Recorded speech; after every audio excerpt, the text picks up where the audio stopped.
Just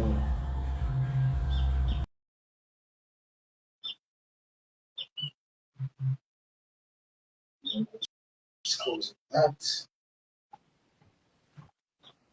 Okay. Are you good now? I was having technical difficulties.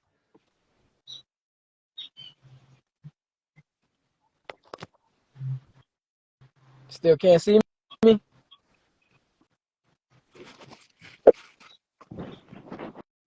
I'm seeing you, but the feed is slowly but surely coming in.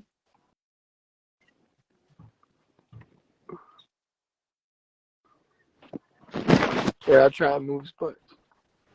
Okay. Okay. I am seeing you partially clearly.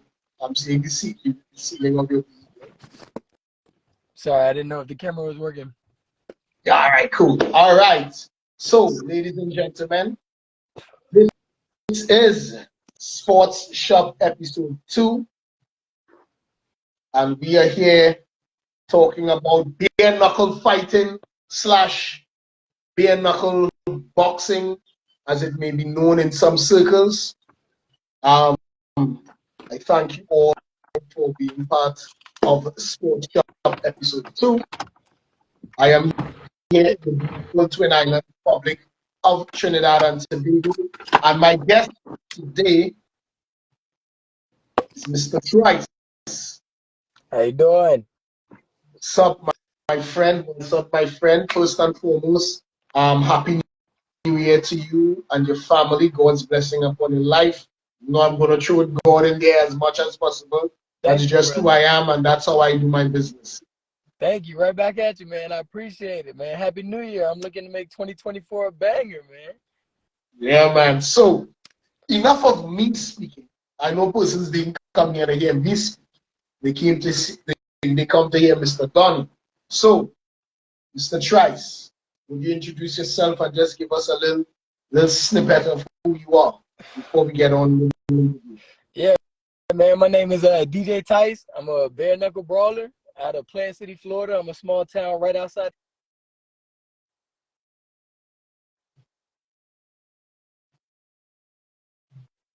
Give me the call and ring me up. I go in there and bang in with anybody. All right. So, Mr. DJ, how you say you were from Florida. You are from Florida. So how did you get involved with bare knuckle fighting or bare knuckle boxing? I've been banging for a long time. I've been fighting for, I don't know, I think my first fight was in elementary school. Second fight was in, late elementary school, middle school.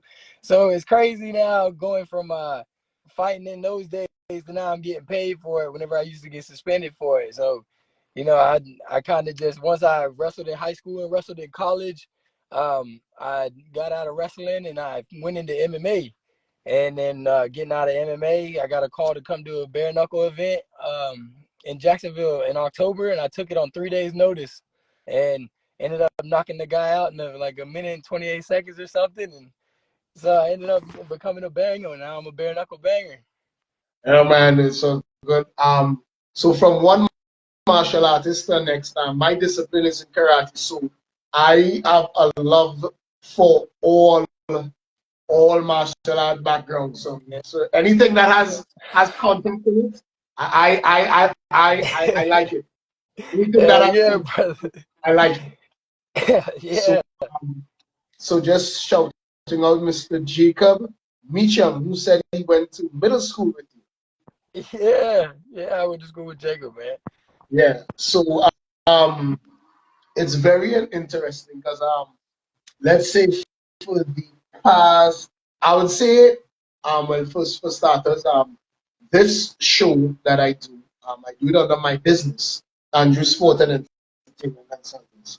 This got booted out of COVID, having nothing to do. You know what? Let's start this. So I came across. I knew of bare knuckle fighting for years, but I got to see that it has become structured, very structured. And Yeah, yeah, it's crazy now. Like, it's becoming a whole thing of its own. coming out an entire thing of its own, and it has its own identity. Um, so what are some of the promotions, or who are some of the promotions that you have um, fought under? I fought for Ken Shamrock. He owns Valor, which is a new and upcoming promotion. I fought for their only their second promotion, so they had Valor 1 and I fought on Valor 2, and he was making a big deal about it in the room and everything, like talking about how he fought on UFC 1 and UFC 2 and stuff like that, and how if Valor picks up, we're going to be the people that they look at as like, oh, these are the guys that started it. You know what I'm saying? Like, these are the guys that made Valor something. But as far as the new fight goes, I'm fighting with BKFC now. They contacted me to come fight in Canada on March 2nd. So I took that, and I'm going to go out there and try and put on a good show. All right. So are you a family man, Mr. Yes, Donny? sir, brother. I got 2 kids of my own. All right, good. So, well, I haven't been blessed with children as yet, but being for me, I started martial arts as a child, and I'm the youngest of my siblings, so all my siblings did it as well. So, how important I believe certain combat traits should be implemented for children, boys as well. So, in your world, that you're there experiencing that as a professional, how important would you say having a combat skill I or would combat say training is for I you? would say putting your kids in combat sports as early as possible, even like hand-to-hand combat, because kids don't have enough power to do enough damage to each other. So it's really like, even whenever they're going full force, it's a lot about technique, and they're picking up so much whenever they do that. Like, my kids are 2 and 3, and they wrestle live all the time. I grew up wrestling, and I coach wrestling back here in my hometown. So they go to my practices and stuff like that, and they go home and they want to do the moves. So we practice with them, and they can go and practice with kids a little above their age group now. So I honestly believe that. That is the Trinidad has joined. So just shouting out a pro wrestler here from my country. Um, Yeah, man. so Valor with Ken Shamrock. Well, for those of you who may not know, Ken Shamrock is a former MMA professional, wrestled under WWE as well, and at one time was known as one of the baddest men on the planet. Yes. So if you He's know still who pretty Ken stout, Shamrock man. is, He's still pretty jacked. He's old, but he's still pretty jacked.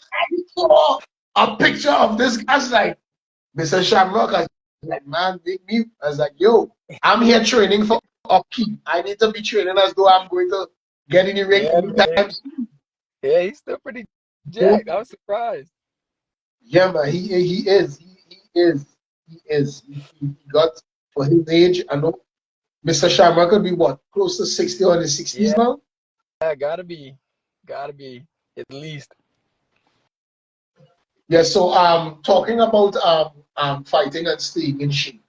Um I was watching one of your videos on your IG page where where the Rock was in the background talking about one day or day one. Um Tell us about that process from going from That and was getting in shape. most of that was because I started fighting, and just I'm not the tallest guy, and I started fighting. I was like, coming out of college, the heavyweight college weight is 285, and then the heavyweight for MMA is 265. So I was walking around about 280 and cutting down to 265, but it wasn't pure size. I had a lot of fat on me, but I was just getting through my fights, winning because I was, had good wrestling, good fundamentals, stuff like that. But whenever I really made the decision to go pro, I was like, all right, I need to kind of lose some weight, get into my weight range, which I originally imagined to be 205, but I really like the 225 range where I'm sitting right now. I'm sitting about 225, 230, Mhm. and it's a good, comfortable range. So I'm going to fight this next one at heavyweight, and dude's pushing about 240, 250. But yeah, losing all that weight and going on a strict diet we have a farm here, and I cut out any kind of beef and stuff like that from the store or chicken from the store because they pump all kinds of additives and any kind of stuff into that, dude. They're trying to get you to go to the doctor because they're making more money off you going to the doctor than anything. Yeah, man. Just I like that because that is something I am planning for 2024 as well. To cut down on the processed foods and sugars and Mm-hmm. stuff like that. And start with some chickens, Um, man.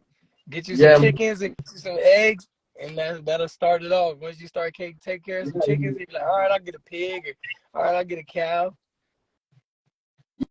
yeah, man. So the plan is to come back out on the circuit for 2024.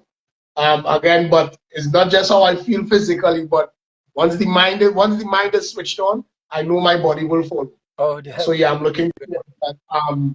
So I saw as well, I did some research and I saw the bare knuckle fighting prospects. Tell us about that, what that is. That's basically I think BKFC is trying to reach out to other people that are because they have an amateur prospects where they kind of have people come and put on gear and spar in a gym with gloves on and stuff like that.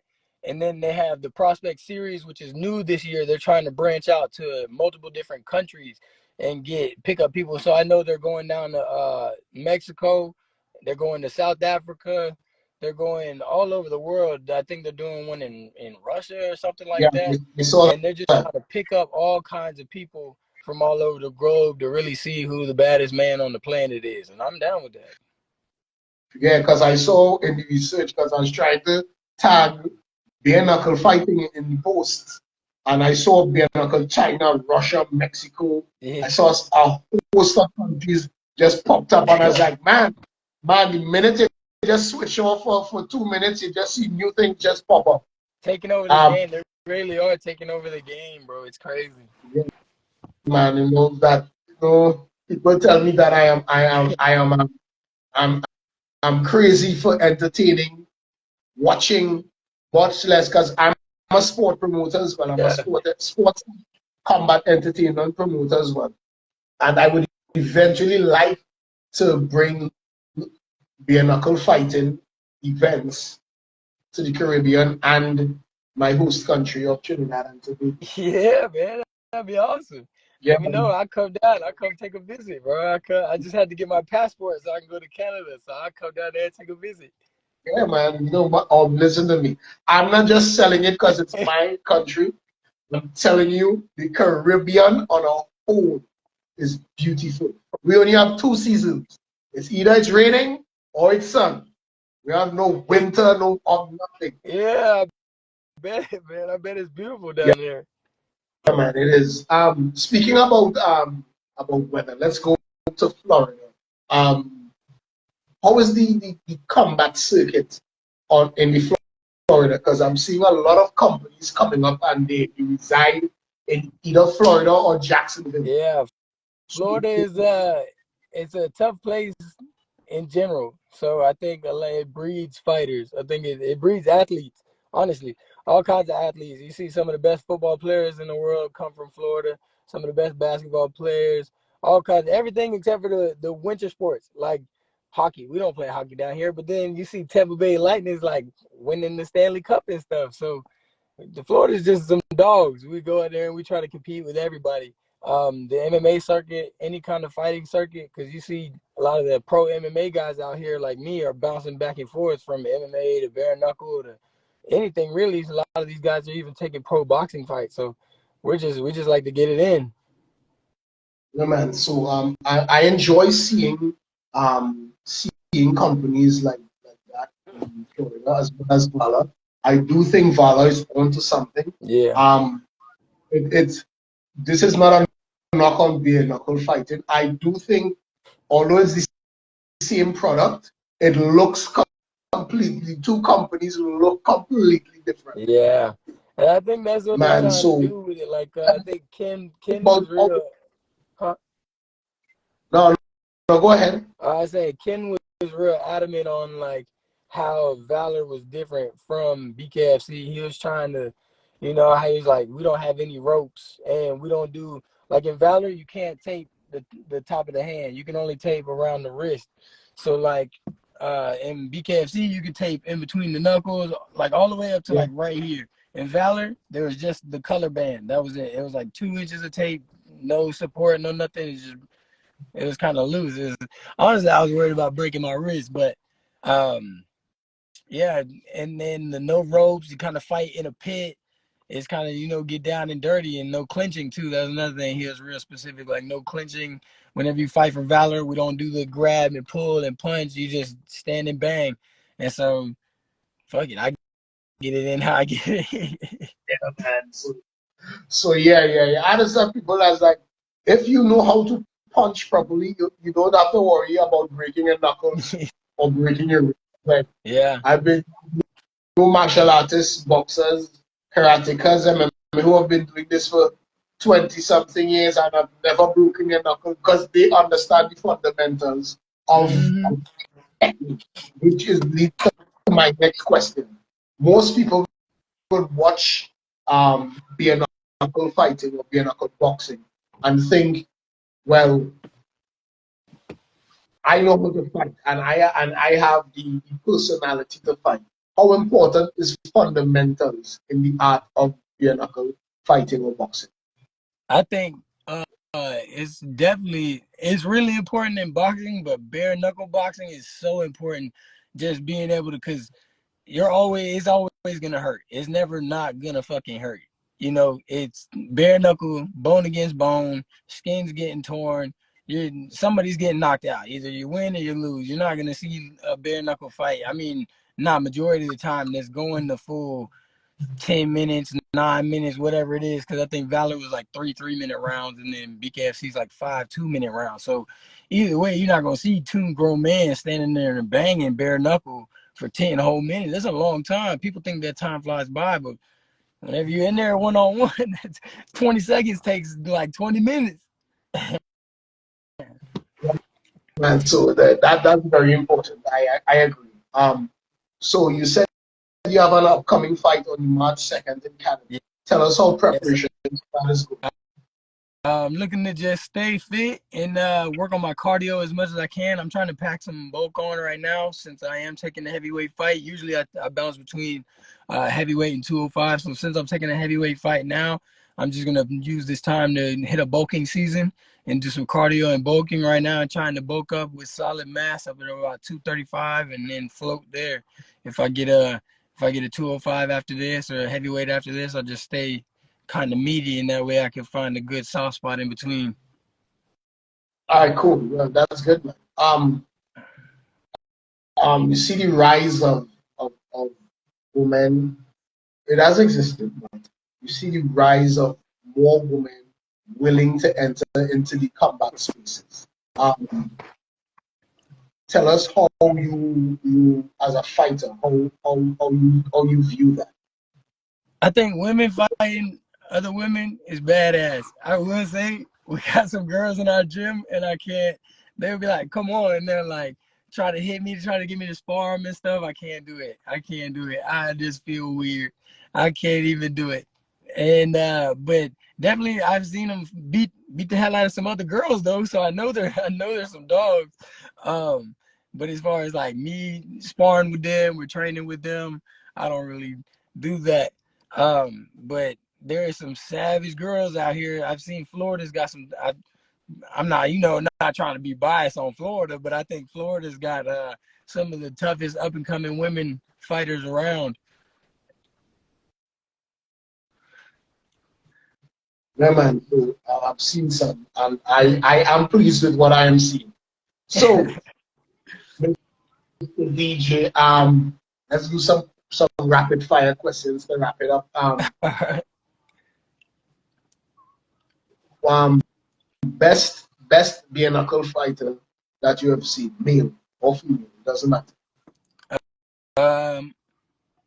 My boy Dave Mundell, the BKFC middleweight champ. I'm close. I'm personal friends with him, and he just gets in there and gets a Mike Tyson going. Just a stick and move. Okay. Best knockout you have seen in bare knuckle fighting. There's been some good ones. that Greg Hardy, whenever Greg Hardy just got knocked out last year, I'm not a real big fan of him because he got released from the NFL because he was a woman beater. And then he tried to come into MMA and everybody forgot about the fact that he was a woman beater. I'm glad he got knocked out. That looked good whenever he got slumped because he was talking shit and he beats on women and then he got his ass knocked out. I like that. Okay. What is your go-to when you need to relax? Whenever I need to relax, I smoke some weed and I put on some music and I just hang out. And then I probably get a workout in, or I'll go fishing with my kids or something like that. Like to just hang out and relax. My kids are real outdoorsy kids. They don't like to be inside very much. So Okay, well, okay. What advice would you have for any young fighter willing to enter into bare knuckle fighting or boxing? just just don't think about it too much, because your fear will overcome what you actually can do and what you can take. And like I was super nervous before my first fight, my bare knuckle fight, because like I said, I took it on 3 days notice. I was like, fuck it, I'm gonna go up to Jacksonville and fight this guy. And I got up there and we put the wraps on and everything, and I was like, I started like getting like sweats. I had to FaceTime my old lady and get on FaceTime with my kids and stuff, and just ground myself and talk to God, and ground myself and get ready to go to war. And then it only lasted a minute and 28 seconds. I was able to go in there and put that guy out of there and ended up unscathed. No black eyes, no broken nose, no cuts, nothing. I ended up pretty good. Yeah, man. That's good, man. So, DJ Tice, I thank you very much for being part of this interview and allowing me the pleasure of sharing this space and this Yeah, content. brother. I So, appreciate good you luck. having me on, man. No problem. So, tell the people your handles so they can follow you. Yeah, my Instagram is the.donnie.junior, and it's spelled out. If you go on Facebook, I'm DJ Tice. You can look me up on YouTube, DJ Tice, Donnie Tice Jr. I'm gonna be fighting for BKFC come March 2nd up in Canada. I'm looking to go and put on a good show. All right, bro. So, thank you for everything. God bless you and your family and have a great day. Yes, sir, brother. Right back at you. God bless. Take it easy, man. Yeah, man. Sign off on your end. Yes, sir. See. All right, ladies and gentlemen, there you have it. That was DJ Tice, Donnie Trice Jr., bare knuckle fighter / boxer out there in Florida. I said Florida. In Florida. All right, so thank you all for being part of this evening's episode. Tune in next week, Sunday, same time, where we discuss more fighting. We went to Canada, we went to America, and more than likely, we may be going to Europe for our next episode. So thank you all again. Thank you, thank you, thank you. Remember to follow us on Instagram and Facebook at ASEC5000. That is at ASEC 5000, the number 5000 on Facebook and Instagram. Follow us and subscribe to our YouTube channel at Charismatic Akim, and you will see this interview and last week's interview as well. So this is where you're going to see it. In case you missed it, you want to share it with your friends and family. Just subscribe to our YouTube channel at Charismatic Akim, and we will see you there. So this is Sport Shop and Andrew Sport and Entertainment Consultants Production. I am your host, Akim Samuel, saying God bless and goodbye.